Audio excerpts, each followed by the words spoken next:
Hi there, I'm Buddha and you're watching Dr. Guitar, a show for all you guitarists out there. First of all, I want to thank you so much. We're almost reaching the 200 subscribers. Thanks a lot, and thank you for all your suggestions and your comments. And I promise I will address it in the near future. In this week's episode, I want to address an issue that's been bothering me, or that I'm trying to solve. That's a better way to put it. For a long time, which is recording and miking electric guitar. I always find that close miking is the most unreal miking technique you can have. I always prefer to mic the amp at a distance, but sometimes you cannot do it. Whether you're miking the guitar in a live situation, if you put the mic too far, you'll have a lot of drums going into it and a lot of bass. So you need to mic it close to have a more controlled sound. In other situations, if the mix is too crowded in a rock mix, or if you have two guitars playing together, or a keyboard, a very crowded mix, it will make your sound less focused. So sometimes it's better for you to mic it close. And to solve the unrealness of this close miking situation, I found out that it is almost always better to mic your guitar amp with two different mics. And I don't mean two mics, whatever they are. I mean two different mics. So you should have one that's bright and deep, or it's mid scoop, and one with a lot of mid range. For example, a 421, it has a lot of bass, a lot of highs, but it doesn't have that mid range. And then you put a 57 alongside with him, and the 57 will bring the mid range back. So each mic individually doesn't sound that cool to me, but when you put them together, it sounds more like your amp is sounding in the room. And that's my rule of thumb. I always use two different mics with different working characteristics, like a ribbon and a dynamic, a ribbon and a condenser. And I always put the mics where they sound the best to me. Not mic the cabinet dead center or off axis, whatever. So in this video, I did a lot of combinations, of mic combinations, my favorite ones, and the ones I use the most. I also did two far miking techniques, so you can get an idea. And when you hear the far miking techniques, please take notice. I've mic'd it with my Perlman TM1 and my Beyerdynamic M160. Both mics were 190 centimeters away from the speaker cabinet, and then in the other position I mic'd it 1 meter away. You will listen to the mics and you will notice, although they are very different mics, as they are far apart from the amp, they don't sound that different. As soon as you put the mics close up in the center, or close up in the speaker, you will notice a huge difference in tone. To attenuate that difference, I always compress when I mic, and I use my trusty distressors, which are unfucking believable when compression comes to the game. So I always use it. I know some guys will say that the mic, this covers the difference, but that's the main goal. That's the idea. I'm trying to show you how I mic guitars, not how those mics sound raw. Okay, so I played 4 different guitars with 4 different genres. I played a clean stuff, a bluesier stuff with my Nags, crunchier stuff with the Tele, and then a power chords, heavier stuff, rock, modern rock, with my DGT, my PRS DGT. Because the mics, there are a mic combination for each tone. There's not properly the best choice, the best mic combination choice. It depends on what you're recording. It depends if your tone is mellow and clean and a lot of dynamic playing. It depends if you are beating the hell out of your amp and crunching and distorting. So I wanted to show you 4 different specters of sound, 4 different genres. I will show you one mic, the other mic, and then both together. I will balance the volume internally on Pro Tools, and I will balance it in order for you to hear mic A, mic B, and when they are both playing together, the volume is the same. Otherwise, it will be mistaken by volume. So be aware of what changes in the tone. I always find that 2 mics make it thicker, make it fuller sounding, less shrill sounding. And that's why I mainly use 2 mics. I didn't mic the back of the cabinet because I don't really like that technique. But of course it works for someone.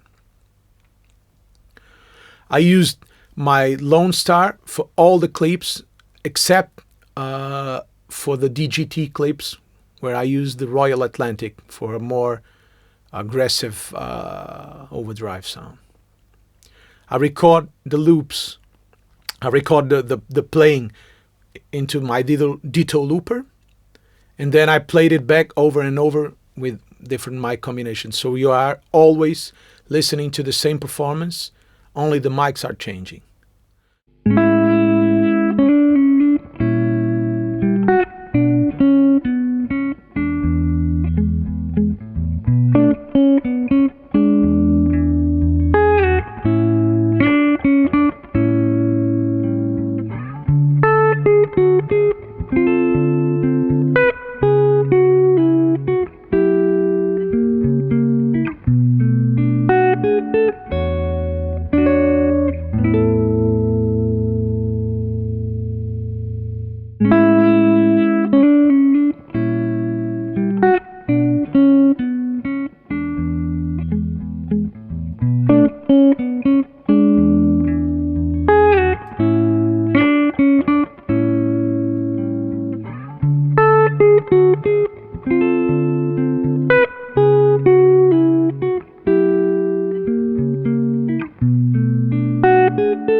Well, that's it.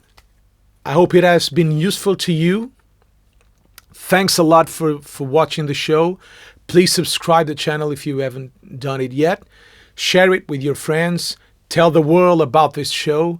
This is all about creating a big community of guitar aficionated, guitar fanatics, as I am, to try to get the best tone out of your guitar as possible. So please subscribe to the channel and share it and spread the word. Thanks a lot for watching Dr. Guitar. I'll see you next week.